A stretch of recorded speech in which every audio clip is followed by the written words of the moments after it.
Oh, all right, guys. We are back. We are back with another live stream, another post-match reaction. It's FA Cup weekend, and as you know, we'll start with something a bit crazy. Macclesfield beating Crystal Palace. I mean, it's crazy. The holders of the FA Cup getting knocked out by a sixth-tier team is nuts. That's actually nuts. Is that something like the biggest upset or something? People are saying that's one of the biggest upsets, if not the biggest. I think so, yeah. I think it might be. Yeah, that's crazy. Yeah. That's how low they are. Like them locking out Crystal Palace, which isn't like what we consider a top 6 team. Yeah. Is like a giant killing. That's crazy. That's how low they are.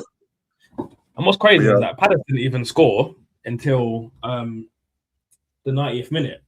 And they were 2-0 down. They were 2-0 down as well. It's not like they went 1-0 up and then lost 2-1. They were literally 2-0 down for vast majority of the game.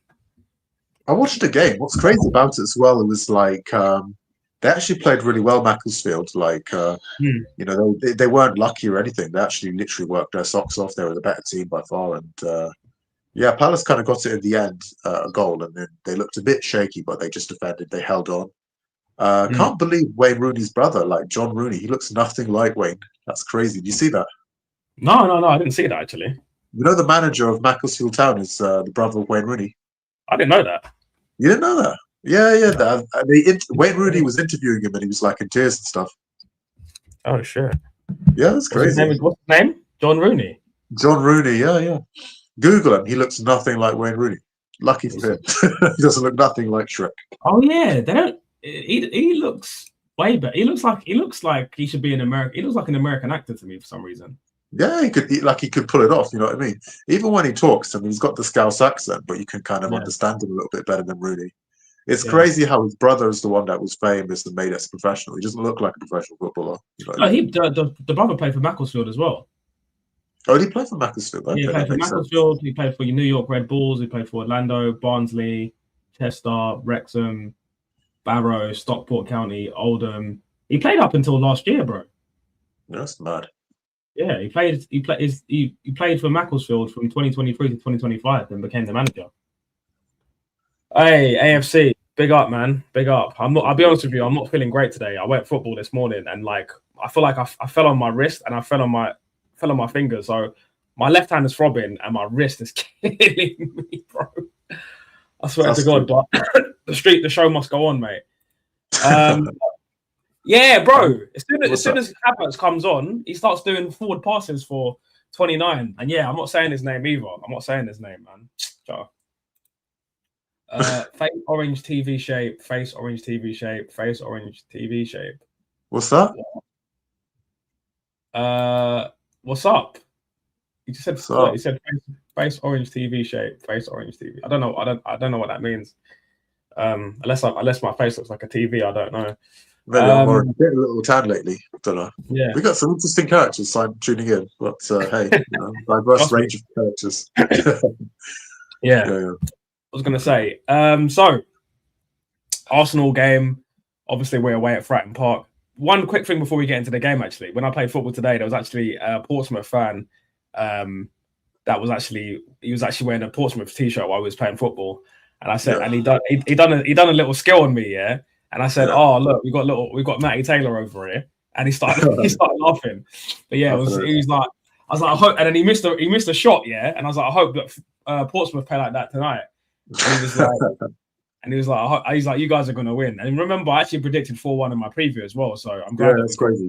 But you didn't predict a Martinelli hat trick though. No, I didn't. I predicted the Gyökeres. I predicted the Gyökeres brace actually, and the Eze brace, to be honest. But Eze wasn't great today, but. Let's get into the game. First half, first couple of minutes, what were we playing at, man? Oh, terrible. I think with that type of form, like, who are we kidding? We're winning Premier League if you play like that. That was awful. Yeah. And it took us an own goal, isn't it, as well, to get back in the game. Mate, own goal is like our third top scorer at the moment, mate. Yeah. I take that back. We don't need another striker. He's not really even need Gyökeres. Sell Gyökeres. Just keep getting the own goals at this point. Yeah. The own goals is just crazy, man. I've never seen a team get so many own goals. I think Arteta might be the greatest manager of all time for set pieces. I'm telling you, the amount of corners we're getting is surreal. Like the corners, the set pieces is crazy. Man Man United United, are the Cup and FA yeah. Cup for the first time since in Oh, 182. I actually want Man United to win the game so we can get Sarge back. You know what I mean? So we can come out. Yeah, the Sarge isn't going to come back until Man United. Until we drop points or until Man United start getting points. Right. Like he's such a little coward, man. And Sarge, when you come back on stream, yeah, don't be speaking stuff about Arsenal if we drop points because your team is an absolute disgrace. Look at Man United. Look at what it's done to you. You're a shell of a man. You're a shell of a man. Just look on the bright side, anyways. Think about it this way: at least Ruben Amorim now has gone a week unbeaten. Yeah, and Barcelona just beat Real Madrid, by the way, for the Super Cup. Just so you know. Yeah, I saw it. Bloody hell, these Saudis put so much money into football. Like they're playing in Saudi Arabia. Oh, mate, Flick's been in 8 finals and won all 8 finals. What a manager! I completely agree. AFC, man. Bro, like, you know, when I see stuff like this, yeah, it just makes me think, man, frig's sakes. Like, when I said last time on stream, I think someone in the chat said, oh, Flick isn't, like, Arteta's better than Flick. And I thought, bro, are you joking? Are you joking? Flick is quality. Listen, defensively, this season, he's a bit all over the place, but look at what he can do offensively. And attack is the best form of the defense, as they say. So, mate, if Arteta does get sacked at the end of the season, it doesn't produce the goods. For me, it's got to be Luis Enrique or Flick. I don't want anyone else, to be honest. I don't want the Nagelsmanns of the world. I don't even want Ancelotti. I just want Flick or I want flipping Enrique. But own goals come from the pressure of attacking team. No doubt, man. No doubt. I mean, that's right. That's right, Roy. No, Roy, I completely agree. Set pieces are obviously going to cause own goals. Are going to cause chaos. And the way we press from the front, is good. And do you know what's funny? Yeah, our pressing today wasn't that great, especially in the first half. And I'm saying this right now. The reason why the pressing wasn't great is because of Gyökeres. We didn't have Gyökeres in the team today, and I noticed that there was definitely a tempo drop. But on the flip side to that, I did notice that Eze was definitely pressing like Odegaard would a lot more, which he's never done before. So he's obviously thought, I've been on the bench for 4 games. If this manager wants me to play like a black Odegaard, then I'm going to play like a black Odegaard, whatever. I'll be long before the cup final was played in Saudi Arabia. I'd say within the next 10 years, bro. I'll say within the next 3 years, there'll definitely be cup finals. Yeah, I mean, they're going to be cup finals in America, Saudi. It's all about football's all become about money now, man. Like, there's no doubt. That's a good shout, actually. Yeah, shout out to Roy. I think the Premier League, when it comes to the Premier League, they'll act surprised, but then they'll be like, "Fuck it, we need the money." Yeah, Champions League final will be in Dubai within the next couple of years. I think 10 years is even too long of a time frame, mate. I think it's going to be the next 3 to 5 years that we'll be seeing Champions Leagues in the Middle East. Enrique will replace Xabi Alonso in the summer. Do you think he'll go from Barcelona to Real Madrid? Do you think so? I mean, he's played for both clubs. He's played for Real Madrid. He's played for Barcelona. Yeah. You never know. So I guess so, but yeah. But managing both is gonna be crazy. Has anyone ever done that? Managed both clubs? I don't know. There's lots of players who play for both clubs, like Michael Laudrup, Figo, Luis Figo. He was played for both. I'm trying to think. Javier Saviola, just random players. Yeah, they can make like some pompous thing. Yeah, I've always got some good takes, to be fair. Yeah, shout out to you. Maybe you actually get Van Persie. Do you think so? Well, as manager, why not? Well, as a manager, I think he's the Feyenoord manager, isn't it? Yeah, I guess they could go to him. You know who did all right for Man United? Ruud van Nistelrooy, when he was like the caretaker. I think I don't think Darren Fletcher's doing a bad job, to be honest. I mean, at least he's playing Mainu. Mainu couldn't get a sniff on the Amorim job, and now he's actually getting a start. So I think Man United, man, they'll be all right. They're not going to get relegated or anything like that. Do you know what I'm saying? So it's just they just need to. Do you know what they're going through? Man United are going through like their 2009 Arsenal banter stage where they're just a joke. They're just a joke. Like, they're not going to win trophies. They're going to be so far away from like title talk races. They're going to have times where they'll pick up an FA Cup or a League Cup, but they're just a joke of a team. They're not even going to be they're not even in Europe. They're not in any cup competitions now. They're literally their only goal now is to make top 4, and they probably won't even make that. And if Man United don't make top 4 this season, not that I care because I'm an Arsenal fan, but if I was a Man United fan, I'd be truly worried about where the state of the club is going, because how can you be out of every cup competition and you can't even scrape top form with the amount of quality and the amount of money you've spent at the summer? Cunha, Sesko, and Bremo, that front three should be able to get you top four by itself. Yeah, and it's not, you know what I mean? They keep buying players, big name players at the time. I don't think all their players are just generally shit. Like, a lot of clubs realize Man United's a bit of a graveyard. So, like, Antonio Conte is one of the managers that exploits it. He says, okay, I'm going to get anyone. Because you can take, like, even Højlund, I don't rate him, but I think if you play him in a lesser league, like Italian league or whatever, he'll look half decent there. You know, Xerxes was looking okay until he came to United. And then, like, he's, like, nobody wants him. West Ham, Roma, I definitely agree. It's a graveyard, not just for players, but it's a graveyard for managers as well. And the reason why managers go is because Man United pay so much flipping dough. They pay so much money, and if you get sacked, you're going to get paid out for the rest of. You're going to get a payout that would retire you for the rest of your life anyway. Every lets his players play with freedom. They cooked Tottenham in the first half yesterday. Yeah, but to be fair though, AFC, I think Tottenham had some decent chances. I mean, Javi Simmons had the goal, the shot from long range. Pretty sure Colin Muani has scored as well, but I think it was like a tad offside. I think Colin Muani has been an underrated signing for Spurs. I think he's just been really unlucky. Even the commentator said it himself. He's like, I think if he were to sum up his spell at Spurs in one word, it would be unlucky, to be honest. But at the end of the day, let's laugh at Tottenham. They're out of the FA Cup, out of the Carabao Cup. I mean, they're in the Champions League still, isn't it? Because they won the Europa League, right? Yeah. Yeah, so they're in the Champions League, but they ain't winning the Champions League. And they're not going to win the title. So let's be honest, Tottenham are probably going to go trophyless again this season. Yeah. I see Man United are looking to get a $1 billion from the UK government towards their new ground. How is that even allowed? There's probably some sort of like legal. There's probably some legal like government grant where they'll probably either pay it back over like staggered payments, or they can get like some legal grant for, because obviously match day revenue, it brings in money to the community. I don't really know, but I'm sure it's all completely legal anyway, to be honest. I'm sure there's some way where because Jim Radcliffe is a billionaire in it, so I'm sure that he's got something where he can pay the money from leverage something, or it's just rich people stuff, just leveraging. They've got enough money to play with this football club. Exactly. So they just look lazy. Flipping hell. First half of the game. What do you think, bro? Terrible, man. Terrible. Yeah. I think we were a bit because we didn't play well in the Liverpool game. I think you could see it, even though it's a different squad. You could see basically the players weren't playing that well in the beginning. And in general, we tend to start off quite slow in games. I find we grow into the game. So I think once we got that own goal from that set piece, then we got that confidence back. The momentum shifted to us, and let's be honest, Portsmouth were never really going to be a test for us. I think only in the beginning they got that early goal. I don't know how we conceded that, to be honest, but it was just once we got the own goal, I'm like, okay, here we go again. We're gonna get the goals. I didn't see the Martinelli hat trick coming though, but it was all his goals was off corners, wasn't it?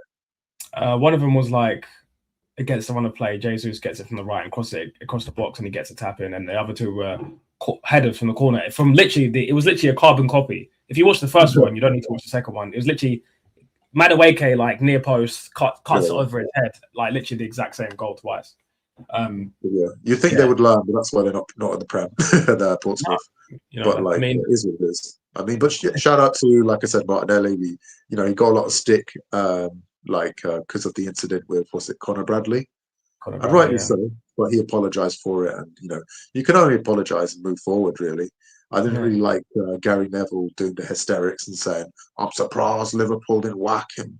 Fuck off. Mate, I'm surprised Arsenal players didn't whack him up when he was hacking down Reyes. Flipping cheating prick, man. Yeah, exactly. Double standards. Exactly. Not a great performance. Scoreline discredits Portsmouth. However, job is done. Yeah, AFC. You know what's crazy? AFC. Yeah, I watched that game. I watched the game and I watched the highlights again, the extended highlights, and I think to myself, how are Portsmouth bottom of the championship and struggling to score goals? They look dangerous, man. And they were without their main players. So the Portsmouth fan I spoke to at Football Today said that a lot of their main players are injured. So they without their main players against a B-tier Arsenal team. But realistically, that BT Arsenal team can finish in the top 4. Let's be honest. So that team's good enough to get great point to do well in the Premier League. So the fact that you laid that much of a glove on that Arsenal team, I think is credit to how well Portsmouth played. I do want to mention a couple of good performances in my opinion. I think Ben White was really, really good today. I think super solid. Had a couple of moments where he just like megged the player and then like back heels it to Norgard. Want to give Norgard a bit of a shout. I'm really not. I was never a fan of the signing. Slotted in at centre back, done done his job. Wanyeri, Bakai light skin, not black. One of my favourite. Finally got the game, one of my favourites. I swear to God, but Wanyeri played good, especially in the second half. When he picks up the ball, and just starts running, it's like it reminds me of like a fast Jack Wilshere, man. Just those players, he can just pick up the ball, left foot, low centre of gravity, and just like dribble and just like skip past players. Honestly, it's so refreshing to see someone that dribbles in our midfield because Odegaard doesn't really do it. Eze can do it, but he doesn't. Madueke, cooking the right back, but missing that penalty. That could have been Danny Dyer, man. Honestly, when we went 1-0 down to Portsmouth, my mind went back to last season when Liverpool lost away to Plymouth in the third round. That's crazy. We have quality throughout this squad. Yeah, I mean, for me, to be honest, when we went 1-0 down, I wasn't really that worried, to be honest. In fact, I thought it would be a bit. In fact, sometimes it's going to sound a bit crazy, but sometimes I like when Arsenal go 1-0 down early because it makes us play better sometimes. Yeah, it makes us play because we do this thing where like we start games really slowly, and then when we concede, we don't really panic. That's the good thing about this team. It's got a strong mentality. It kind of gets it's like a kick up the backside, and we start playing. We start like doing it, and it's good and it's good that it came kind of, I guess, early-ish. It became quite late, and we weren't scoring. It'd be awkward. So we have time to respond to it. But good performance from the boys. Good performance from obviously Martinelli getting a hat trick, answering criticism, which is what we like to see. I know we give Martinelli a bit of stick, and rightly so. I mean, let's not do too crazy. This is like an FA Cup game, or whatever. So we can't really say, oh, he's scored a hat trick with bloody Portsmouth. That's it. But the criticism is valid. It's valid, but today he's had a good game, so we celebrate that. And I think the only person that scored besides him was bloody the own goal. So we can't really talk about any other goals from anyone else, which is crazy. Exactly. Roy, I definitely agree. First half, when Yeri didn't get on the ball much, had some neat touches, but second half, picking up the ball and doing some 1-2s with Madueke. There was a back heel done in the box, and Madueke should have finished it. I think for me, I was a bit annoyed that Wanyeri went off in the second half. I wanted him to get more minutes. I think Arteta should have taken off Eze instead of Wanyeri. I think Wanyeri was a lot more lively and his dribbling was a much more of a threat. And, apparently he's been linked to going on loan to Bournemouth. Arteta has said no. And I generally believe that Arteta doesn't want him to go out because of the injuries that are potentially happening in the squad. And we're still in all 4 competitions. And I definitely think Wanyeri will get time and we'll get opportunities. But yeah, I think in terms of bad performances in the team, I think Lewis Skelly, man, it's a shame, man. He looks really, really off the pace. He got a yellow card in the second half as well. Looked a bit frustrated. I even said the other day, even his haircut looks a bit tired, man. Like he just looks. He looks like he's half a second behind, man. I really feel for him because people were just like forgetting how good he was at left back last season. Obviously, left back isn't his position, but he was really, really good last season. I think I think he was probably the only letdown for me in terms of performances, other than Eze. I think Eze had one shot in the second half, but other than that, just again kind of playing the Odegaard really, just kind of pressing, keeping it ticking, keeping simple passes, safe passes, and getting about, doing the Chris and Tesco's, not really doing anything too risky, just looking busy really.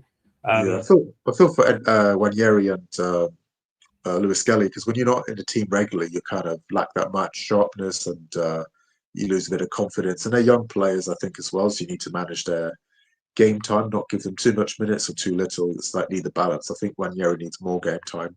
Lewis Skelly needs us more, but because of the competition, it's difficult for him now to find his way into the team, which is like last season, the way he was playing was unthinkable. He was like, you thought this guy was like the second coming of Ashley Cole or something. He was playing really well last season.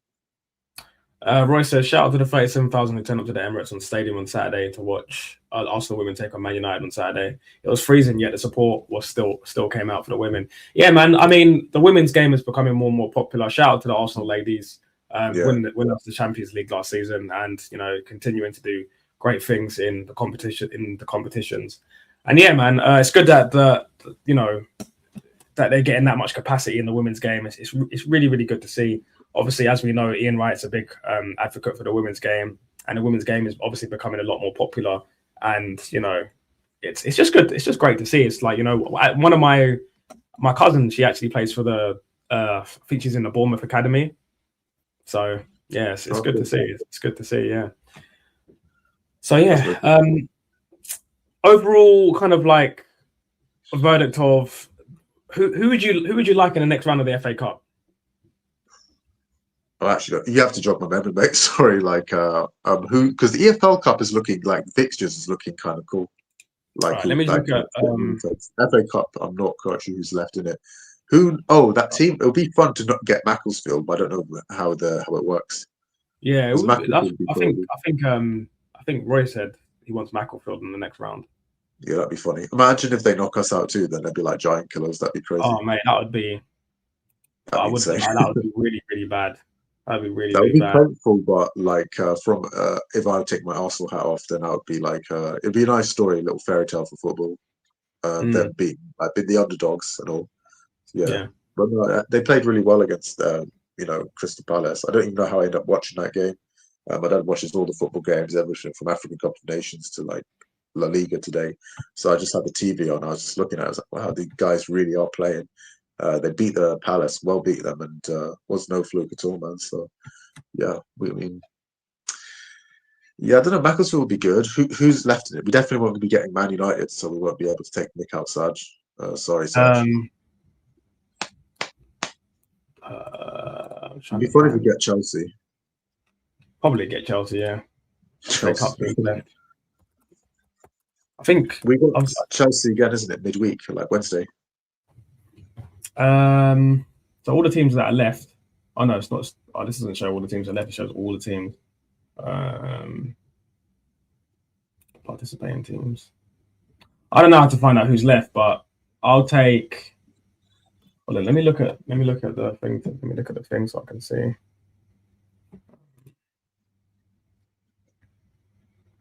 Look, I'll just look at some of the teams that I know have definitely gone through. So,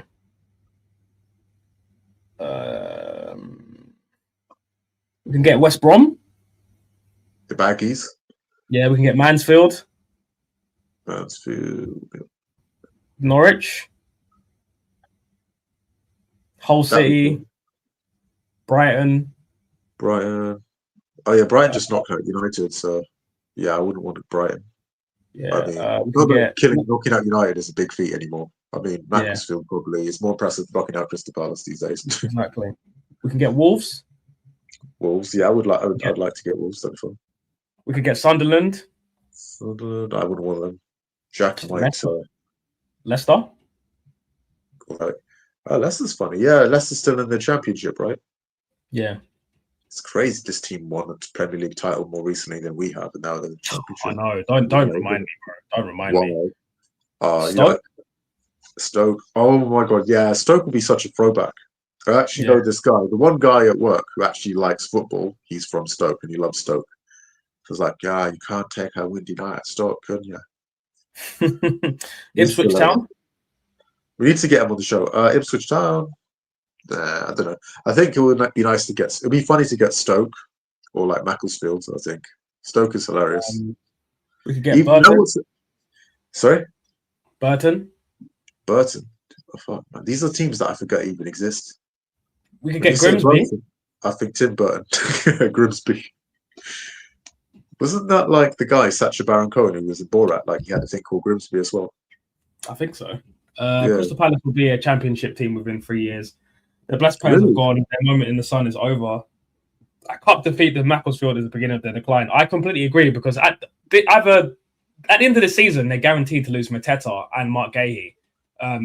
They lost Eze and they lost what's his name, Elise. I think and eventually Adam Wharton will look around and be like, I mean, I'm playing for England. I need to be at a bigger club. I'd actually take him at Arsenal, to be honest. I think he'd supplement Declan Rice, and I think he'd be more. I like his physicality and I like his engine. I think he's a really, really good player and he's got a good passing range. Not much of a shooter, but I think other than that, and we could get Bristol City as well. Yeah, Bristol. Yeah, I don't know. I think Macclesfield. What did you think of Havertz coming on? What did you think of his performance? Havertz is right. Yeah, I think he was alright. He looked better than Odegaard, to be fair. That's crazy. You know what? I might just put him where Odegaard plays because Odegaard's not effective like at the moment. You need to take him out the team. When a player's not playing, just take them out the team. Let's see how they respond. Then let them earn it. Don't care if he's the captain. Can you go on?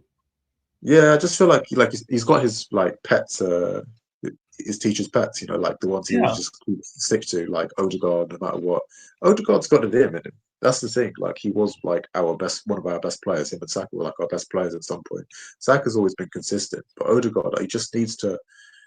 I don't know. Maybe it's been coached out of them. These players, like even Eze, when Eze first came to us, and then he had a few good games like against Spurs and other teams. And thinking, wow, this guy's even Bayern. He played amazing against them. I'm like, they're not shooting as much, not taking risks. They're not taking players on. They're just trying to pass around teams, and they just get set pieces. And not even as an Arsenal fan, but as a fan of football, I want to see a team play well. I want to see a team that win the Premier League play well. If let's say Man City were playing the way we were playing, I wouldn't be happy about it. And they wouldn't. Let's say they won the Premier League the way we were playing, I wouldn't be happy.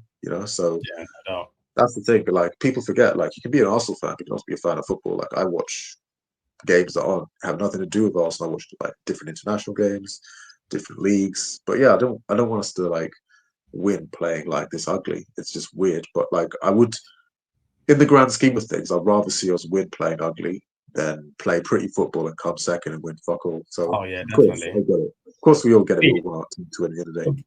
The bottom line is always win. Always. No matter if it's ugly, whether it's pretty, just win. But I think that Havertz chance at the end was difficult. I think he had he just come back from fitness as well. I think I'm not sure if he should score. Mate, I think it was a half chance. I think it looked better than it was because he was in the box, but he had to control it, and he had his back to goal. I think it was a difficult chance in my opinion. Yeah, I think it was the chance was hard. Yeah, it's hard to look at it. Yeah. Yeah, I think Havertz. To be honest, I don't really dislike Havertz that much as a player. I think it's just like you said, he's kind of like a false line attacking midfielder. So he's not a prolific goal scorer, but he's got a goal in him or two basically. And I'd take him at this point to play him in midfield maybe, or just behind the striker. He's awful in midfield, bro. He's awful in midfield. He's awful in midfield. Really? Yeah. He's awful in midfield. You might even play him as just instead of Gyökeres from time to time rotate it because I feel like. Because Arteta's had these false nines of Havertz and Gabby Jesus, not Gabby Jesus as a striker, but Gabby Jesus likes to be involved and drop and get the ball as well. So we've got these type of forwards. We might as well have a pop up with Havertz now and then. To be honest, he's not. I don't think he's that bad. To be honest, I would like. He's a bit awkward, like you're saying, in terms of where do you play him. But yeah, just the way Arteta plays and sets his team up. I can kind of see why he's kind of a little bit obsessed with Havertz because, like a traditional striker like a Gyökeres is kind of like an awkward marriage in his sort of system. Like I think Gyökeres and Eze, he didn't really want to sign them. It's kind of encouraged to sign them by Berta, and Berta was like, "What the fuck are you doing? You're gonna let this guy go to Tottenham?" And you got Havertz injured, and he's probably saying, "But Havertz, I like him. I want him back." We only got Eze because of Havertz getting injured, so that was like a blessing in disguise. Otherwise, we would have thought we were covered in that area. But yeah, to be honest, I play Havertz over Odegaard right now. I don't know. I haven't seen enough from Odegaard. I've seen maybe one or two nice passes, but not enough of it. And yeah, I don't know. I think maybe after that 22-23 season, maybe Arteta and stuff got a bit traumatized a little bit by it. He's thinking, oh, we can't play this open. Maybe we need to play with the handbrake on a little bit more. Maybe he's thinking that. I don't know. But no, again, I agree with you. I do think that's what he's thinking. But it just whenever you say that, it just makes my soul twist, man. I'm just like, yeah, because I play the 22-23 way, and this is the problem with Arteta. I've always had it with him. He doesn't adjust to game states and situations. He just does the same thing over and over again. Like in the second half against Liverpool, we should have switched to the 22-23 style and blitzed them and taken them to the sword. That's what we should have done. Yeah. The pressure on the club, the manager, and the players to win something this year is dictating somewhat to how they are playing. The pressure must be immense on everyone, even us as supporters. Yeah. I mean, Roy, on this channel, you can ask Kurdish, I've been talking stuff. I've been saying that we're going to win the league. I was going to say that I think we're going to win the double. I think we're going to win the Carabao Cup. I think we're going to win the Premier League. And here's the thing. If we win the Carabao Cup and we win the Premier League and we're in the semi-final of the Champions League, what stops us from winning it? 3 games. What stops us from winning 3 games of football? And on our day in the final against any team in the world, I fancy us against anyone. I don't fear if we was in a final against any team in the world, whether it's Real Madrid, Barcelona, Bayern, PSG, City. I fancy that we can win, especially in a final. And we play so much better in the Champions League as well. So yeah, it's weird because like I feel sometimes maybe the intensity of the Premier League counts against teams winning the Champions League. Like you don't see like Premier League teams winning the Champions League as much as you'd think for the so-called strongest league in the world. And I'm not debating that the Premier League is the strongest league in the world. It's so competitive, I think it tires people out. Like I think PSG, if you're going through the French league, you're fresh for the Champions League. You know, you can rotate. They could probably win the league with their B team. That's probably what they did. I don't even watch the French league. I wouldn't, even if I had a subscription to it. You know, it's just boring. But like, yeah, before they played us in the Champions League semi-final last year, the day before they had a game like 2 days before, 3 days before. They literally didn't play a single first team player. Yeah, because they literally had their league wrapped up. So it didn't even matter if they won or lost. So they just literally played kids, bro. I think the only player that was in the first team that could have started was Barcola, and that's it. So yeah, and to be honest, I was thinking about it. I would take Bradley Barcola right now. You know. Oh yeah. Because even though his end product isn't great, that high intensity dribbling, that's exactly what I want to see, man. I want to see chaos. I want to see someone who can send the right back to the shops, man. I'm sick of seeing Martinelli stuttering every single time. Yeah, I mean, even when he's Eugene, shout out to you, bro. Arsenal play better controlled football than that. Man City style was so stressful to watch. It's not advisable to watch Man City if you have high blood pressure. Yeah, I mean, I think with Man City, their biggest problem is that the defense is a bit leaky, man. Their defense is open. I think in terms of football, I think Man City's attacking football is better than ours because, in my opinion, their attack is way better than ours. Like it's not even close. Haaland, basically. Haaland. Waku, Haaland, Foden, Savinho, Bernardo Silva sometimes plays out wide, but he's rubbish out wide in my opinion. But yeah, I think just the fluidity and the speed that they play in terms of going from back to front. Sorry. Don't forget they just signed Semenyo as well, which is and they just got Semenyo. They just got Semenyo as well. This is the team. This is what they're ruthless. How many years have we been building a team? Man City in one window, like they go get Semenyo, and they've already got Doku. They've already got what's his name? Like you said, Tijani Reinders, who's a great player. Cherky. So many players they sign. They do good business usually in attacking. They got really good attacking players, I think, but they're still in transition. I think they've got good players, but they're just not as good as the likes of the companies and these type of players in the past. Like those players, they're hard to find these days as well. I completely agree. I cannot forget how we were one penalty kick away from stopping Man United from winning the treble in '99. The league title was my priority. If we just win the Carabao Cup from this position, is failure. Completely agree. If we win the Carabao, I've said it so many times on this channel, and I'll say it again. If we win the Carabao Cup or just the FA Cup, that for me, that's you still got to be sacked because I've not waited 7 years to see an FA Cup again or a Carabao Cup.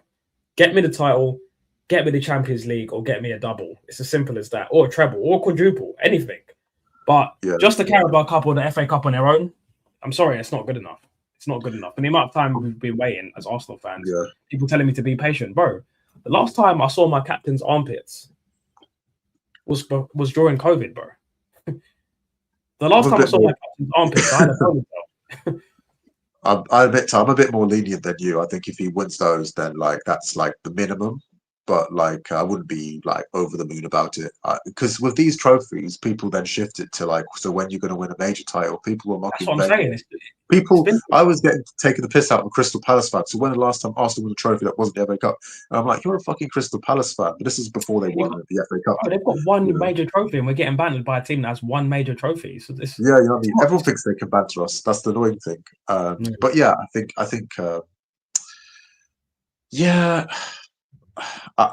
it's weird because you know when people say, "Oh, win a trophy, win a trophy," I think that argument's kind of a bit overrated because let's say look at Tottenham, right? How they finished what 15th, 16th, 17th, I don't even remember, and they won the Europa League. Not only did they win a trophy, their manager delivered a trophy in 17 years, and he got them into the Champions League, which is a miracle with how they finished in the league. They still sacked his ass because they're like, you know what, long term, if you're finishing this low in the Premier League, you're going to get this club relegated potentially. We're not going to do that. And Levy's ruthless. So he's like, fuck it, you're out.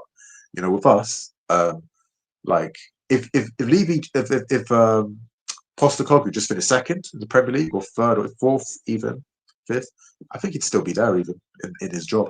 I think so. only the league titles like the Premier League or a Champions League, your domestic league, and those are the real titles that matter. FA Cup, Carabao Cup, that's great, but like people underestimate finishing in the top four and second. That's almost a trophy in itself because you get that Champions League football, you're able to attract a different profile of player as well, and you can build on that because if you're second place or third, it makes it easier for you to maybe win or challenge the league for the league title next season.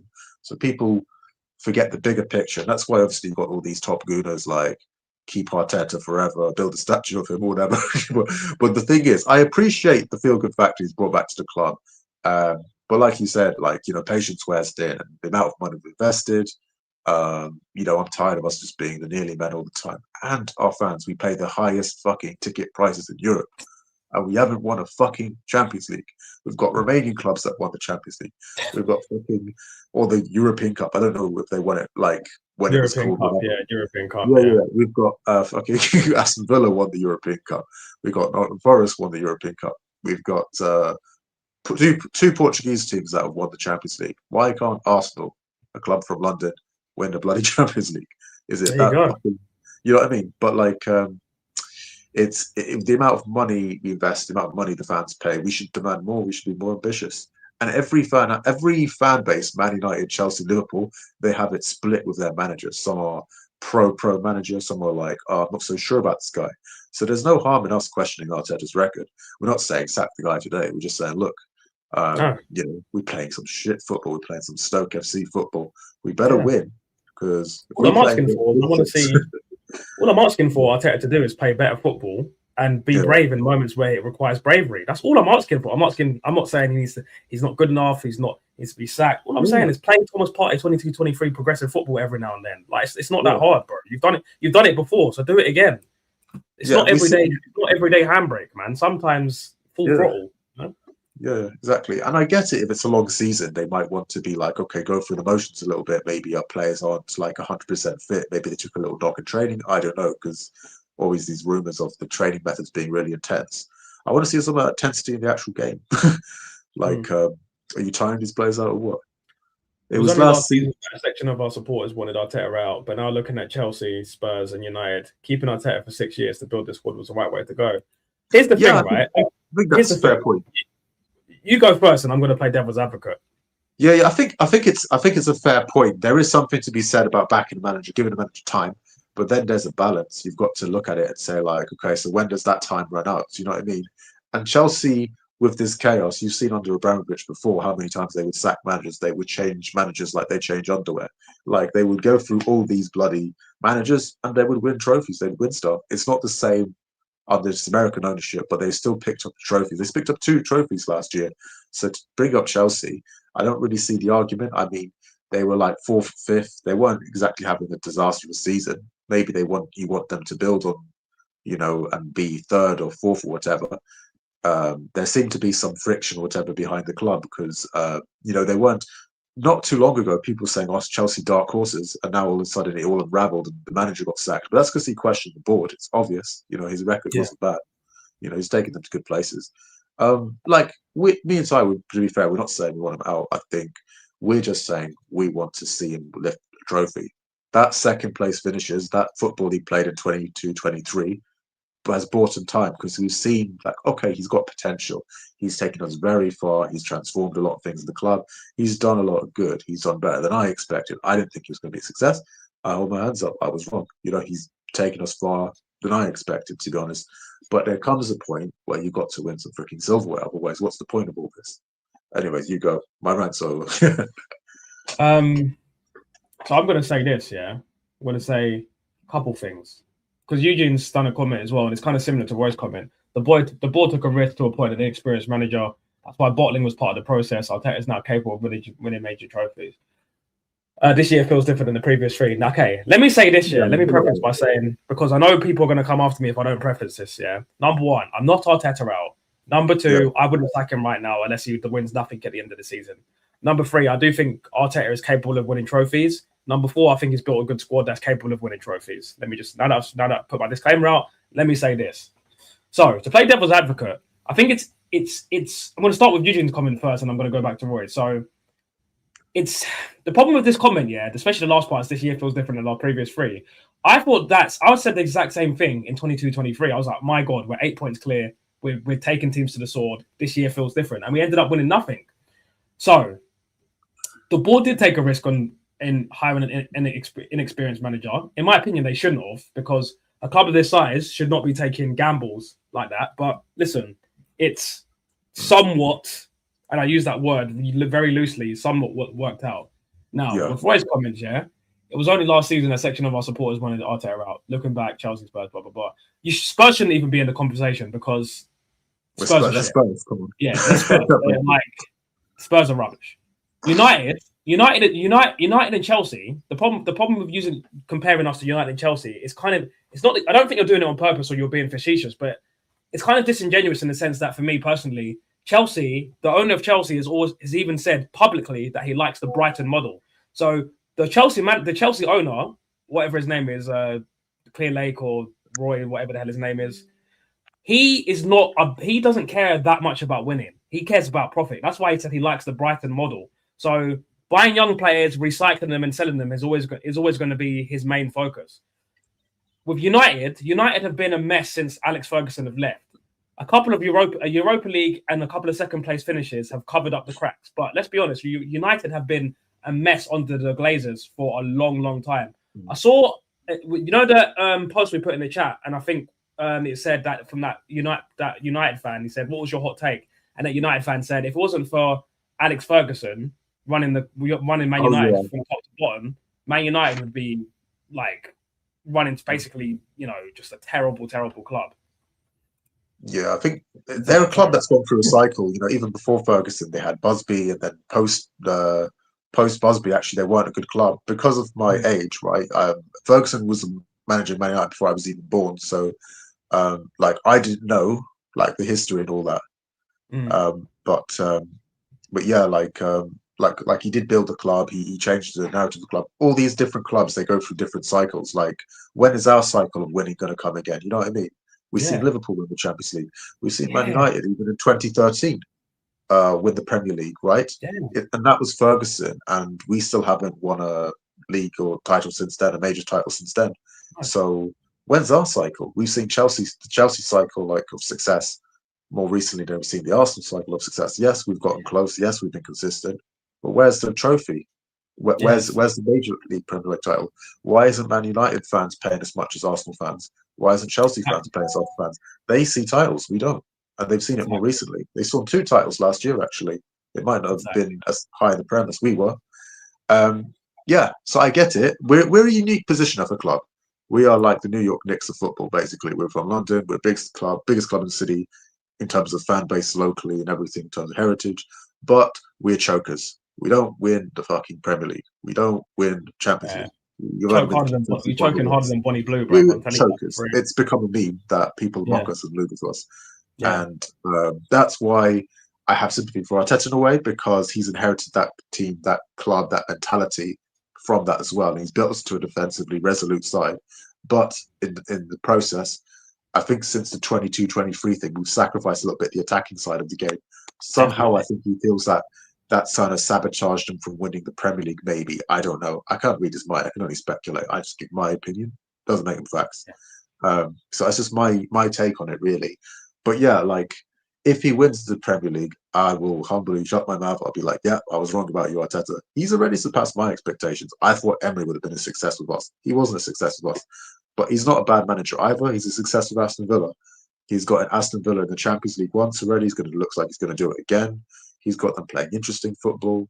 He's got them he's got them to places where, honestly, shouldn't be. You think Man United should be there, Chelsea should be there.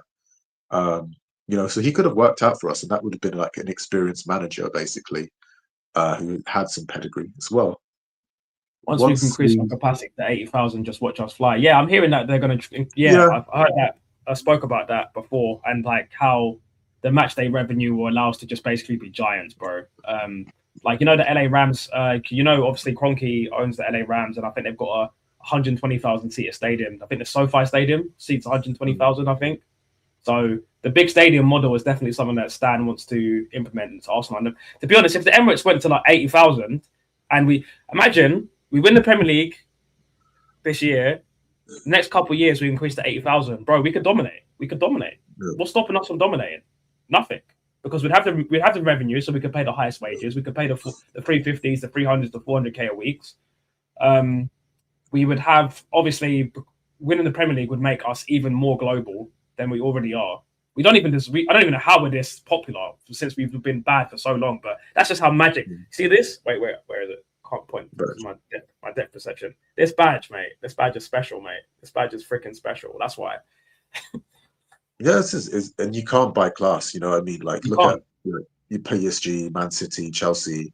It takes a while to catch on. You know, it's not romantic. Oh, well, we got owned by some guy from a country with a questionable human rights record and splashing money. Now we won shit. Oh wow, that's a miracle. No, it's not. You could see it coming from a mile away. You know, so like us of Arsenal, we had the Invincibles. That's unique. You know, we've had, it was, I think, one of the earliest examples of a foreign manager coming to the English game and like changing football, like how it was played in his country, playing entertaining football, exciting football, and winning in style. So that's what we were like synonymous with, and I hope we get back to that soon. Emery is a what? Emery's a top manager, but he wasn't given the time. I absolutely agree. And the 4-1 defeat in the Europa League finals, Chelsea, sealed his fate. Maybe, because sometimes you know what it is when you get to a final, and then when you get beaten, or I think it was similar when Poch got to the final with Spurs, and they got beat by Liverpool, and it just went downhill from there. Because if we'd won something, that would have been massive for us. Because I think we finished 5th in the league, so that would have gotten us a trophy, and it would have got us like Champions League. And we get so close to the Champions League like that. You can't get any closer to Champions League. You're in 5th place, and you're in the freaking Europa League final. If you win that or get 4th, you know what? You're in the Champions League. That's so painful.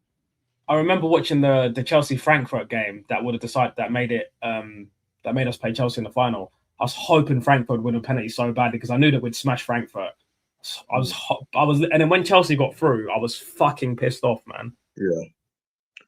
Back then, we could have beat Chelsea to save our lives. I think we still struggle against them now, but the record's a little bit better. I remember we used to beat Chelsea all the time.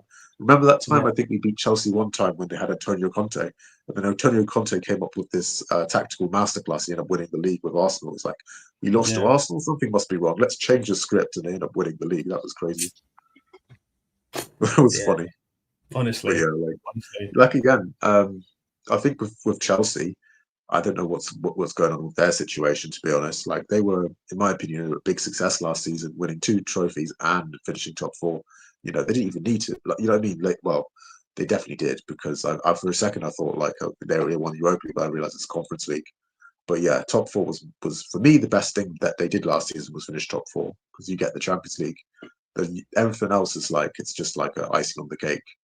The real trophies that matter is the Premier League and the what do you call it? Like the champs. Yeah. I mean, FA Cup and stuff, they do have value for sure. It's all a title in the end of the day. But, I'd rather be in the Champions League than be out of it and win one of those 2 trophies. I mean, and even when you win them, people bitch and be like, big up to you, Blade. Big up to you, mate. Yeah. Yeah, shout out to Blade. There we go. What do you think about the upcoming Chelsea game we got? Oh yeah, that's what I kind of wanted to talk about actually. The semi-final of the Carabao Cup, first leg is at the Bridge. That's why. Where's George anyway, man? I think he's scared. He's knocking because is he scared? He's not scared of us Arsenal fans. We can get like kind of scary sometimes. You know, we argue ourselves, let alone with outsiders like Chelsea fans. Yeah, I'm sure he'll come through at some point. Now, it was good to him to join the chat last time. He had some good takes.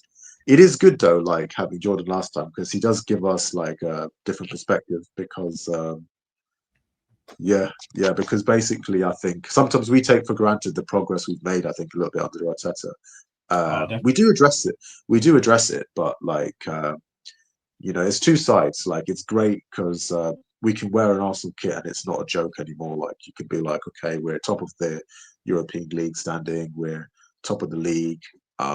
We're in the conversation. We've got chances of winning major trophies. Until we get over the line, then we can say we're capable of winning them. You know what I mean? Because you can always get close and be runners up, but it takes a certain mentality to kind of get over the line and finish the job. So like, it's basically,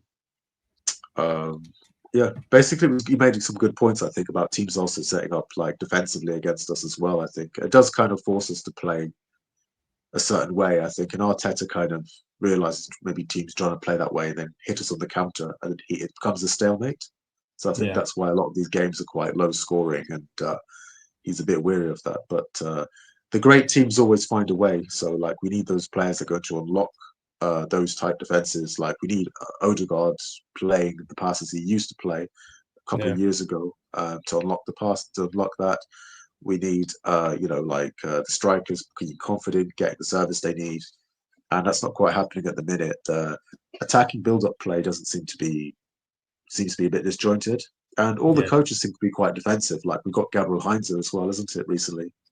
Part of our coaching staff, which is interesting. Because he had a connection with Arteta. I thought like he's a Man United player, and did he play for Real Madrid? He's Argentinian as well, isn't it? Yeah, I don't know. Yeah. But the Chelsea game, I think we'll win because they got that caretaker, and I think we'll win that game. I don't know why, because it's a cup game. I think it might be different for us. We'll have a different lineup.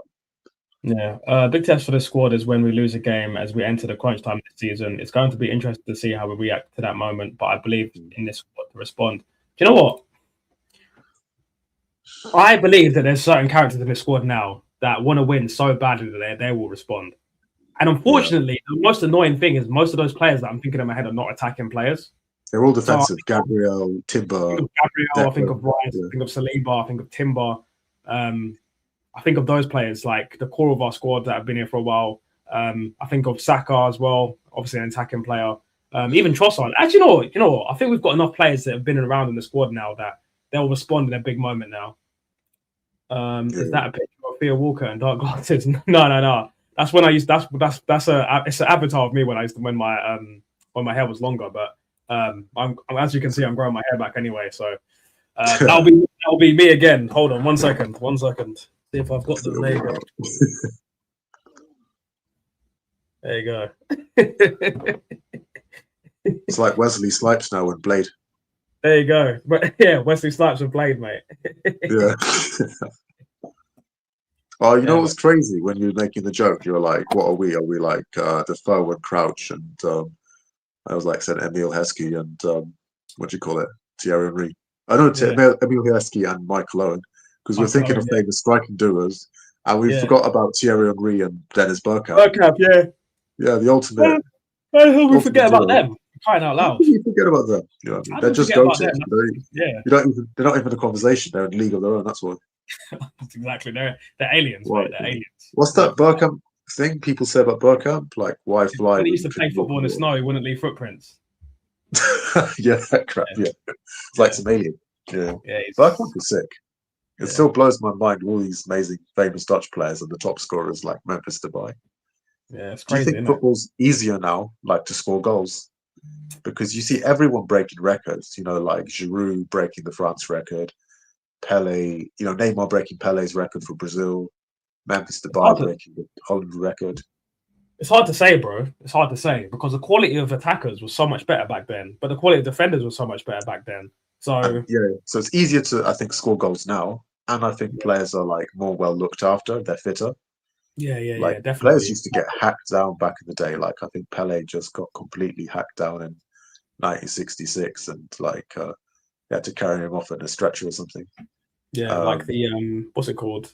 The sports science is a lot better now. So players, like you said, players are well looked after, well nourished. You got all these, they wear those vests and stuff, and it checks all their vitals and it does all the data and stuff like that. So like the technology is crazy now. Like they can predict like when injuries are coming through and stuff like that now. Well, not at Arsenal for some fucking reason, but we're immune to it.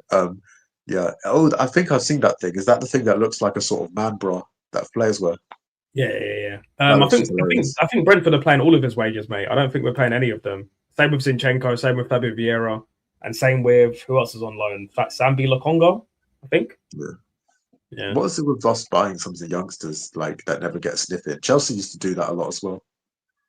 I don't know, man. I don't know. Yeah. I mean, well, it's hard to make it, I guess, but yeah, because we sold a couple of players, and we got rid of Emil Smith Rowe, isn't it? We got rid of Emil Smith Rowe. Is it Willock? We said Willock to Newcastle. Then Nketiah to Palace. Sold not Lewis Skelly. Ainsley Maitland-Niles to Lyon. Oh yeah, that's a weird one. So we sold Bellerin back to Real Betis. We sold Bellerin to Real Betis. Trying to think who else we sold recently. That was a young player. It's a lot of our young players lately, isn't it? Yeah. I hope Wanyeri establishes himself at Arsenal because I think he's got it in him.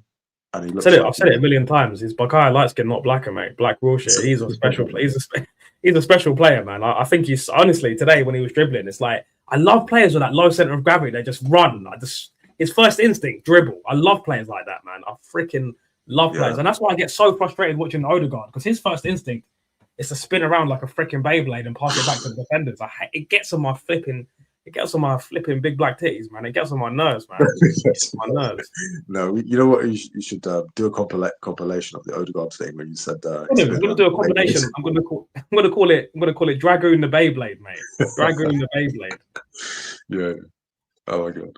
But yeah, I don't know what happened to them. Basically, maybe that's what Arteta told them to do. So to just spin around like it's ballet. Forget about it. Forget about trying to. Yeah. None of the players I mentioned just now. None of the players I mentioned just now, Roy, they don't get into the squad at all. Like Fabio Vieira, no chance. He would be like the sixth choice centre mid, in my opinion, behind even like Havertz and Wanyeri, Eze, Odegaard. I'd even play Lewis Skelly in midfield before I played that flipping fraud. Zinchenko would be like fourth choice left back. He can barely get a sniff at Nottingham Forest. Reece Nelson, he plays off the left. To be honest, controversial opinion, but in certain game states, I would actually play Reece. I'd actually think Reece Nelson could do a job. Now, do I rate Reece Nelson? Not particularly. I think he had his moment, and he got hampered by injuries. But I think in certain game states, like today, when Martinelli came off, I wouldn't have minded to see Reece Nelson come on. But I don't think he starts. I don't think he gets like. I don't think he's a regular in and out of the squad, or even like a. He's barely. I'd call him barely a fringe player, like a railbird. He's barely in and around us, really barely in and amongst it. Who else? Smith Rowe. Oh man, I think Croydon De Bruyne, mate. Croydon De Bruyne. I knew that was coming. Yeah, he's a local lad. You probably bumped into him in the high street or something. I've seen two people I've met in Croydon that play Prem football. Zaha, I met him I just saw him in top at River Island in Croydon, and he scored 2 goals in the weekend. I was like, oh, I like the goals you scored the weekend. He just looked at me like, thanks. He was proper awkward about it. Yeah, Zaha's like a funny dude. Yeah, and I saw that beef he had with what's it, Mateta? That looked funny. Yeah, and I saw Smith Rowe as well. I was with my cousin. I was like, "Is that Smith Rowe?" He was like, "I think so." But I didn't really get to actually speak to him or anything like that. I've met quite a few footballers actually. I've met Drogba, I've met John Terry, I've met Ian Wright. I've met all the random ones. Like I met Lucas Perez. Really? His family. Yeah. And I think his family was more happy more excited than I was that I recognised him. Because he came from like Deportivo to Arsenal, so it's a whole new profile. when you come to a club like Arsenal and you're from like Deportivo. No disrespect to Deportivo, I know they had their little phase in the early like 2000s. They whacked AC Milan in the champs, and and they nearly won the La Liga. Liga once. Yeah. They used to have good players. They used to have Rivaldo. Rivaldo used to be there. Yeah. But yeah, it's crazy how like a club can just decline. It's crazy. Like Leeds, actually. I'll tell you a funny story about Leeds. So my dad knew the lawyer, I think, that defended. Do you remember Lee Bowyer and Jonathan Woodgate? Yeah. When they got into that scrap with, they racially assaulted like an Asian bloke. Yeah. And like I think the lawyer this guy called Steve Barker, like my dad knew him, and he was saying like he didn't want to defend him. He was advised the club just to take the fine and everything. So I went to trial, like they lost and everything, had to pay off the lawyer and stuff. And the club, like that was when they were going through that really financial trouble as well. So they're selling players like Robbie Fowler to Man City, they're selling Rio Ferdinand to Manchester United. So really effed the club up. So my dad always had felt sorry for Leeds because they basically got screwed with those two players. And I think Lee Bowyer and Woodgate, they were left. I don't know who Woodgate went to. I think maybe Newcastle or something. But yeah, those. And the craziest thing is, like, Lee Bowyer had like a record of doing that thing before, so it was like an open and shut case as well. It's like the biggest, like, worst football trial things ever. But yeah, my dad was telling me about it. It was just wild. Yeah, Leeds. I think they whacked AC Milan as well. It was weird. Everyone was whacking them at one point. Remember? You know who's sick for Leeds? Like Mark Viduka. Oh yeah, Viduka. Like, score goals. Like he put like 4 past Liverpool at one point. I got David Rocar's autograph after his first game for Arsenal many years ago now. Wow. That's crazy, man. Like, that's such a great memorabilia. Obviously, rest in peace, David Rocky Rocastle. Rocky. But wow. That's that's one thing I wish I had more of when I was like, and I kept things like that. Is like memorabilia, and I had a wish I had more memorabilia. Like I've got more stuff like this actually. One of these football cards. Yeah, I got like in the Spur camp and stuff like that. I collect stuff like that. Like I got Thierry Henry ones. I just got I've got like Thierry Henry cards and stuff like that. So yeah, I wish I had like more football shirts and stuff and like player signatures and things like that. Yeah. I want to ask you a question. How do you feel about like people wearing football shirts and having the player's name at the back of it? I don't know if it's a British thing where people are like, "Oh, if you're a certain age, that's cringe." I don't see how that's. I don't care. Like I don't care. In America, that wouldn't be a thing. It's like imagine wearing a basketball jersey, you don't have the name at the back. It's just a fucking vest. Then it just looks weird. You know like imagine having a Golden State Warrior jersey and you don't have Curry at the back. There's no Curry, or there's like a Bulls jersey. There's no Jordan. Yeah, it's just weird. I don't understand it. British people are so reserved. You know what I mean? So it's miserable, bro. It's like it's just miserable. Weather's miserable. Yeah. Like come on, like who cares? As a man, if I saw another guy with like a Thierry Henry 14 thing, I'm not going to be like, "Oh, you're too old to wear that." It's just who cares? Yeah. I mean, even if you put your own name, who cares? Yeah. Who cares? I mean, you spent that money on that jersey, you might as well finish it. I don't wear names half the time because I'm cheap, but like when it comes to that shit, I don't want to spend a lot on a football jersey, but. Like I think I've just got one. I've got like Ronaldo when he was at Juventus. Because my brother went to Barcelona. I've got the Eze 10 actually, as you know. Eze 10, yeah, I've seen that. Yeah, is that the only one you got? Like, it's the only one I got. Yeah, I used to have. I had Arshavin. I've had Arshavin. I've had Henry. I think I had Van Persie. And then I've had Eze. And then after, I think in between that time period after Van Persie, I kind of just fell out. I fell out of love with football, man, until we won the FA Cup again. And then I thought about getting Alexis Sanchez, and then he went to flipping Man United. Oh, that's crazy, yeah. Well, he did us a favour, didn't he? Because he went to them and he flopped. He bombed really hard. And I remember there was that swap deal. Remember we got Mkhitaryan. And Henrik Mkhitaryan wasn't that great, but he was better. He was a better deal for us than Sanchez was for United. He at least did some shit for us. At the time, it seemed like a terrible deal, but it ended up working out better for us, I think. Yeah, and he seemed to be like a bit of a leverage thing to bring Aubameyang. I don't think he was that. I'll never forget the announcement video for Aubameyang and seeing Mkhitaryan going, "Hey Pierre, want to come out here?" And then he just goes, "Come on!" I remember that, man. I remember that. I was so gassed, bro. And it had the little like thing on his, had the little like design on his trim, and it was like they animated his trim. It was like that. I tell you what, it's been a while since I've been hyped for a player announcement and the player announcement video, man. Aubameyang was the last one where I was just like, "What?"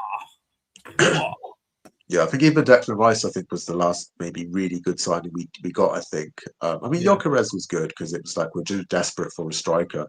Obviously, he hasn't come to thing, but with inflation in football so much, I hear you, like, because when Aubameyang came to Arsenal, he didn't cost, I mean, he cost, what, 50, 60 million, something like that? But he had a proven track record. He was at Borussia Dortmund. He was one of the best strikers in the world. He had like a sort of questionable, I think, maybe disciplinary record, allegedly.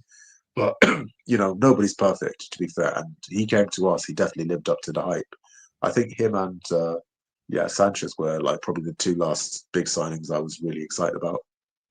I remember when we started, Ozil, I think, was good because it kind of set that chain of like we started getting good players again. You know what, Roy, I've got a question for you. If you could have one Emirates era player in their prime in the squad right now, who would you pick? My pick would actually be Alexis Sanchez. I think if you said to me right now, prime Alexis Sanchez, 26 years old on the left-hand side, I think I would have zero doubt that we win the league. And the reason why is because I know that Sanchez would ignore Arteta's instructions and just do what he wants. And he would just do, he does what Sanchez does, bro. Hat tricks, goals, long range. Yeah, Sanchez. It's got to be Sanchez. I thought about Van Persie because he would just be a lethal finisher. Like, I remember his last season with us, he got 39 goals in all competition. He's a fucking beast that season, man. And got us, basically single-handedly got us 4th place. But Sanchez all day long, man. Sanchez all day long. Imagine Alexis Sanchez on the left-hand side. Who would you go for, Kurdish? Emirates era, that's tough. Because Sanchez was amazing. I probably would go for Aubameyang, I think. Really? Because of the goals, the sheer amount of goals, yeah. And I think that's the one striker we had, I think, that would score us goals for sure. And he's mobile. He would link up with the players well. He wasn't just a goal scorer. He was just a really good all-round modern striker. Really underrated, in my opinion, because he plays for Gabon or something, but, like, amazing player. If he wasn't hit his peak earlier, like, if he hit his level a lot earlier at younger age, I think he could have represented France. He was a really good player, Aubameyang, for sure. Yeah. Played for France. He's a good player, but I think he likes Gabon as well. He was even decent in the African Cup of Nations. At his age now, he's conditioned himself well. He's good. Do you think we win the Carabao Cup? Ooh, I don't know. You know, I'm gonna say no, just because I think if we get a Chelsea or a Man City, I fancy them beating us 1-on-1. Because with these cup competitions, like, you can't just. Well, we've got Chelsea in the semi-final, you know.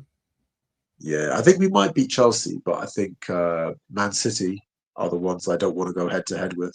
I think in a league competition, it could be an Arsenal Newcastle final. Sorry, it could be an Arsenal. It could end up being an Arsenal Newcastle final. Yeah, it could be. Newcastle a bit of a dark horse. You don't know what kind of team is going to turn up. A bit like Villa, like they. I think I'd rather play City in the final than Newcastle, though. I don't want to. I don't know what it is, but I don't like the idea of playing Newcastle in the final. Even though they're nowhere near as strong as Man City or they're probably stronger than Chelsea, but I just don't want to play Newcastle. But then at the same time, I think I'd rather play Newcastle than City because just Arteta having to face Pep in the final might get to his head a little bit. Yeah, he might shave his head in the final, just be like, "No, exactly. Even now we're equal. Now we're the same." Last time we played Pep in the final it was in a League Cup as well. Got absolutely decimated. Aubameyang missed that penalty, and I nearly cried, bro. I remember my dad. I was watching it on the phone with my dad. I was on the phone to my dad while I was watching it, but his stream was like 15 seconds ahead of me, and he started laughing. He was like, "Ah!" And I was like, "Oh, don't tell me." When he became a Man City fan, allegedly. Yeah, he is a Man City fan. Yeah, my dad actually hates Arsenal now because of Arteta. He was a Luton fan initially, then became like an Arsenal fan or whatever, went to London, and then like he just never liked Arteta personality as a player, anything. Like I think it's the tendency he does when he will talk to the media, and as soon as the media stops talking, he runs out like what do you call it, Roadrunner and Looney Tunes. He's just like out there, like Tasmanian Devil. He's gone. Yeah. But like I don't get it because like I think Arteta is better received in England than he is in his native Spain. because he's played most of his career in England, and he never got a look in for Spain. Also, like, he was interested in getting called up for England, but they wouldn't look into it because back in the day, like, English, like, they didn't really hire, like, they didn't, like, you know, it was quite strict, remember, because they used to just have English players play for England. You might have a guy of Afro-Caribbean origin playing for England. Now you've got, like, players of Nigerian origin playing for England, but back in the day, like, imagine having, like, a Spanish guy naturalized English player. The media would go, like, nuts back then. I couldn't see it. And I don't think he was eligible anyway. No, he was. He was eligible. Was he eligible? He was eligible, yeah. Because he'd been in England for so long, he was eligible. Yeah, because he hadn't made one appearance for nationally. He was eligible to play for England. Yeah, because Spain never called him up. That midfield was packed. That's one thing I Silva, want to be back there. Xavi, Iniesta, Santi Cazorla. It was never Fabregas. He was never getting in that team. Even if, like, he never aged, like, he could probably get into the under-21s. I don't know. It's just mate, difficult. He needs to play for the under-30s, mate. Under-30s. Or the over-30s. Over-30s, yeah. That's sad though. But, like, I mean, he's not good for us, and then we take the mickey out of him. But he's just an interesting character. Did you watch that documentary, the Arsenal one, where they did the was it All or Nothing one? I've not watched it actually. I've not watched it. I haven't, you know. It's crazy. I've watched the Crystal Palace one. I've not watched it. All I remember is, so you don't want to play in the Champions League. You don't want to play in the Champions League. He was going nuts in that. In the clips I saw, he was going nuts. When Aubameyang started driving around town, there's 2 million Ferrari. I felt his heart left Arsenal. He got too big-headed, also disruptive in the squad.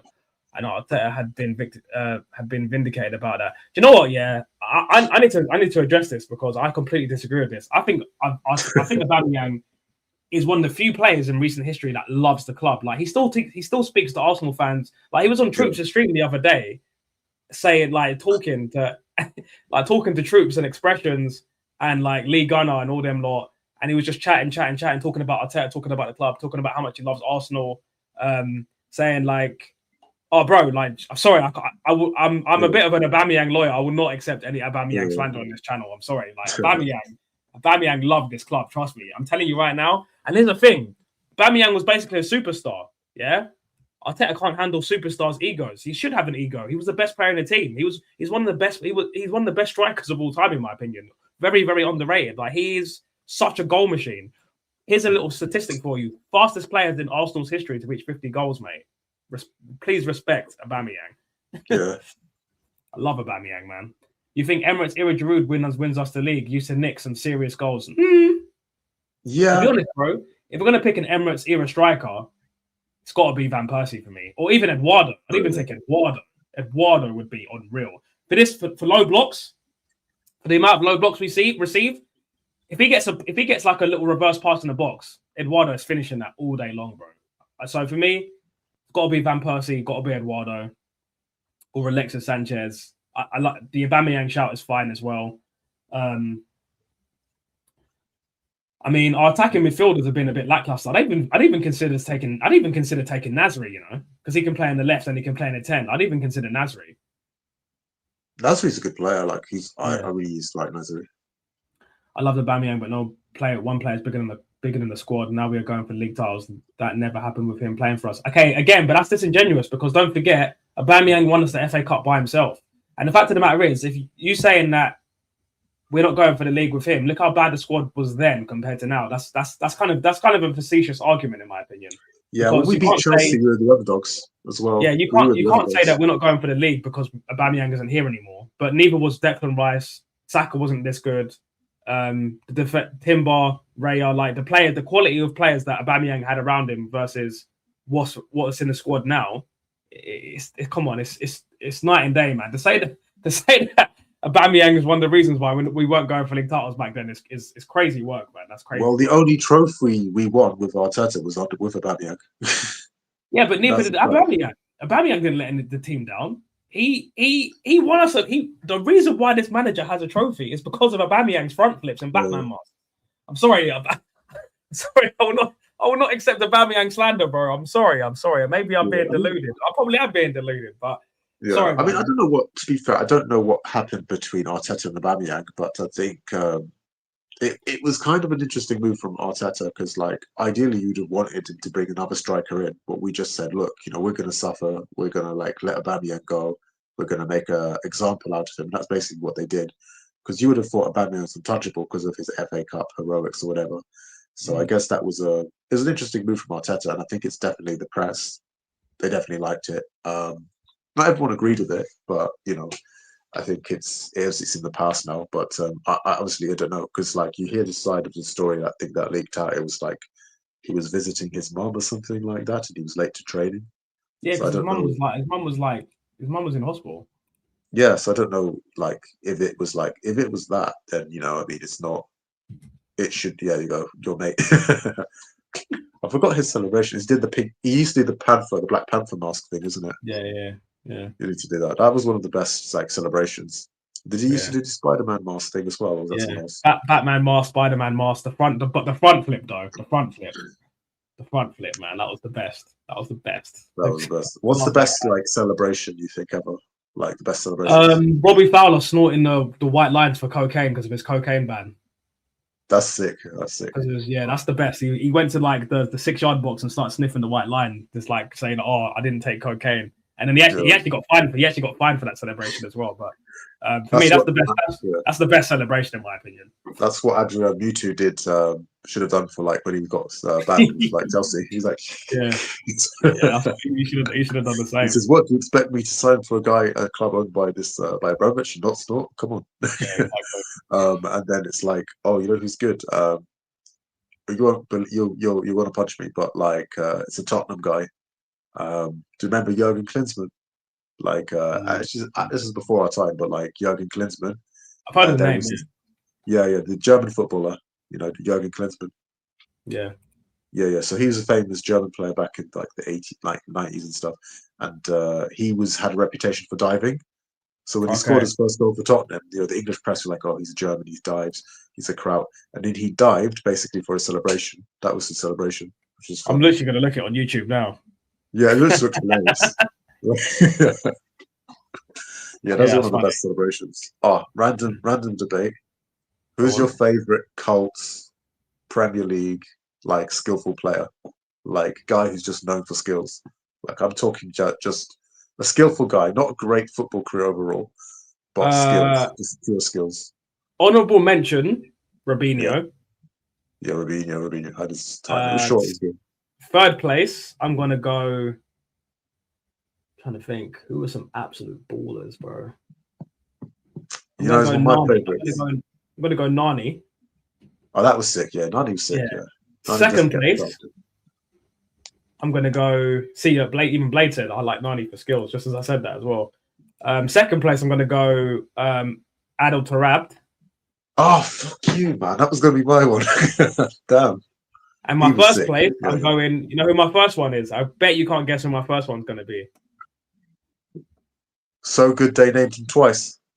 Not JJ Okocha, but he actually. You know what? Forget about Robinho. He's going number 2. Actually, Adel Tarab's going 3. He's going 2. Number 1, Ben Arthur. Oh, sick! Yeah, Ben Arthur. Was disgusting. Disgusting. Yeah. He was disgusting. He's one of the best like cult heroes ever. Like the stuff he did at Newcastle. My God, man! And he was the shit. Most tragic goal celebration was the play in Thailand. He tried a backflip after scoring the last minute win in a local derby game. Broke his neck. Damn. Oh, that made me want to like sink into my body, bro.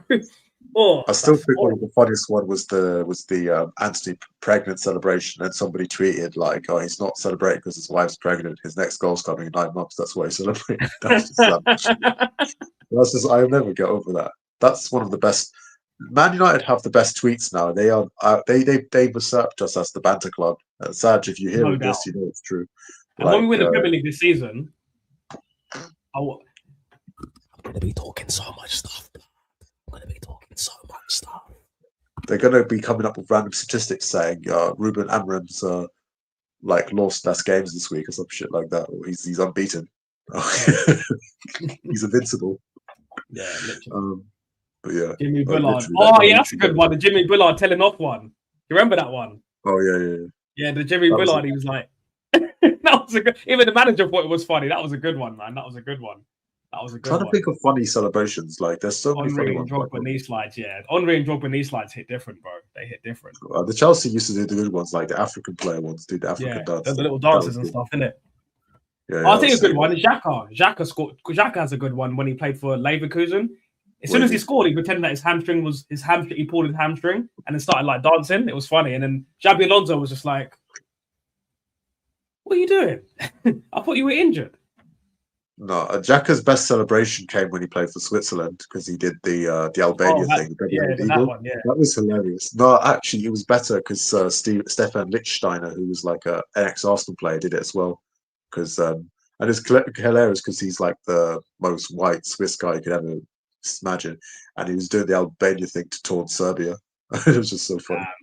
It's so scandalous. That was just funny because they got beef like in this cafe I go, they always argue. It's just hilarious. It's like ex-Yugoslavia thing. That's a hilarious one. And I'm trying to think what's a good one. There was a weird one, like a fisherman one, where the players pretend they were like. I think I saw that one. I think I remember that one actually. I do. Do you remember the Rooney one? Oh, the boxer one. Yeah, that was kind of boxing funny. One. Yeah, that was funny. funny. And do you know what? One of my favorite celebrations of all time.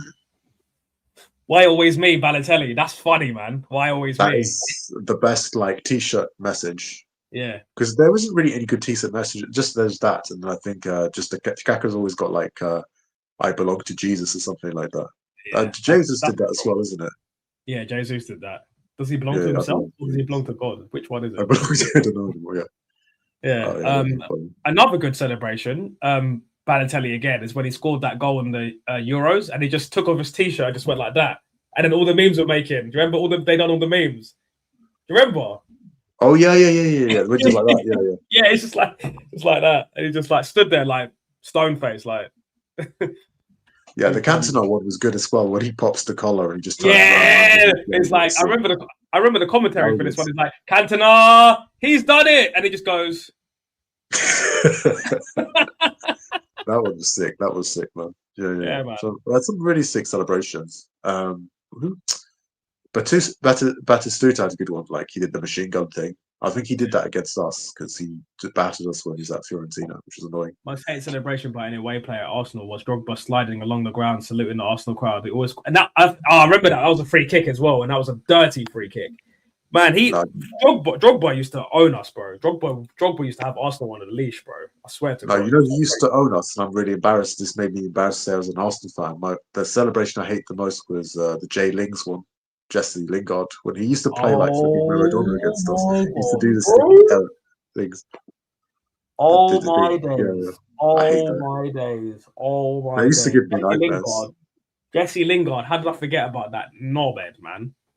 Absolute knobhead celebration. I used to hate that shit, man. One of the most outrageous one was Adebayor running the pitch to go to our fans. You know what? Yeah, let me see if I can find this. I want to show you guys some crazy lore, some crazy high school lore. But to be fair, as Arsenal fans, we were dissing his mom, so I was like, okay, fair play to him. So there used to be a game on mini clip I used to play, yeah.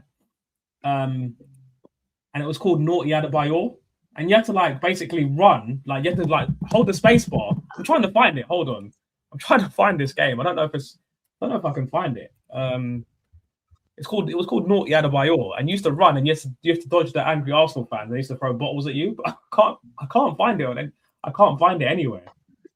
It probably just doesn't even exist anymore. It's annoying, but yeah, it's like this game called Naughty Adebayor, and you have to run, dodge the bottles from the angry Arsenal fans.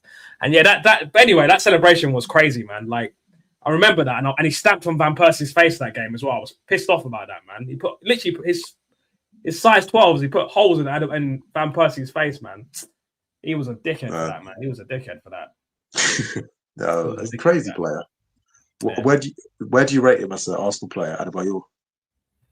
I do rate him. I think he was great. I mean, he had 30 goals in one season. Like a player reached 30 goals in a season, you have to rate in it. You know, that's crazy. Would you say he's top 20 in terms of Emirates players? Yeah, easily, yeah. He's probably just outside the 10 or something. Or yeah, I think he's like maybe like 11 or something. Maybe 11, 12, 13. Yeah. He was a good player. I think I didn't. He was a good player. Feel too bad about him. I think when he went to Spurs, that was annoying. He's been around the block more than Bonnie Blue, bro. He's been Real Madrid, he's been Crystal Palace, he's been Spurs. He's even played in Paraguay. That's how messed up it is. Bro, I swear he played. Let me get his thing up, man. Let me get his thing up because I know he's been to some crazy places, man. I know he played for Monaco as well. Played for. I just thought of another like really skillful footballer you never mentioned. This guy was nuts, but he couldn't score a goal to save his life. You know what his name is? Who? Yannick Bolasie. Remember Bolasie? Oh, Bolasie, bro. He's even got his own skill. He's got the Bolasie flick, man. Exactly. Bolasie was sick. Bolasie was hard. This guy spoke about Semenyo's 5-year signing. Yeah, we kind of spoke about it briefly, touched on it beginning, but yeah, I mean, like Kurdish said, like, you know, City are going. Man City are ruthless. They just assemble it. Yeah, man. It's like they just that's why they're winners, bro. Because they just even in winning strength and positions, they just keep strengthening the squad. You know, they're in all 4 competition. They thought we need Semenyo. We need that Ghanaian strength, man. Simple. Every time they drop points, Pep goes to the Sheikh. He's like, "You got to shake some money. Give us the money." And then that's what he does the Joe Maguire speech. He's like, "Show me the money." Yeah, and then the Sheikh says to Pep Guardiola, "You better start twerking and shake that booty, mate. If you want that money." Shake your money, shake. Yeah, shake like that. If you want to shake money, you need to shake that booty. Shake your booty. Yeah. Shake your booty. Shake it. But yeah, we're gonna wrap the stream up in a minute, but it's getting late anyway. Yeah, Adebayor went to Istanbul. I can't pronounce that. Basakir, I think. Basaksehir. Yeah, just for making it up. I know that's the one that the president owns. Ozil used to play for them as well. He went to Kayserispor, yeah. And then he went to Olympia, Paraguay. Then he went to Senasi. It's Togolese. Went back to Togo. Went back home. Yeah, I know Olympia because Arsenal striker Lee Chapman. I'm going to go Francis Jeffers, in my opinion. Franny Jeffers was awful. I'm just going to say Marouane Chamakh just for the haircut. Oh, mate, his greasy haircut, man. My favourite worst Arsenal player was Nicholas Bentner, though. Like, I was at that's Lord Bentner to you. That's Lord Bentner to you. Yeah, this Indian guy was like, Lord Bentner. I come to see Lord Bentner. I loved it. I was like, this guy, yeah, he's amazing. I was at him. He was playing, I think, for Wolfsburg at the time. We were watching Emirates Cup, and I think it was Wolfsburg, Lyon, Arsenal, and Villarreal. Yeah, we actually won, like, I think 5-0 against Lyon, and that's back when I think even Lacazette was playing for Lyon still. We kept stalling that transfer, and then we finally sold him. We finally bought him. He was like 60 million or 50 million or something.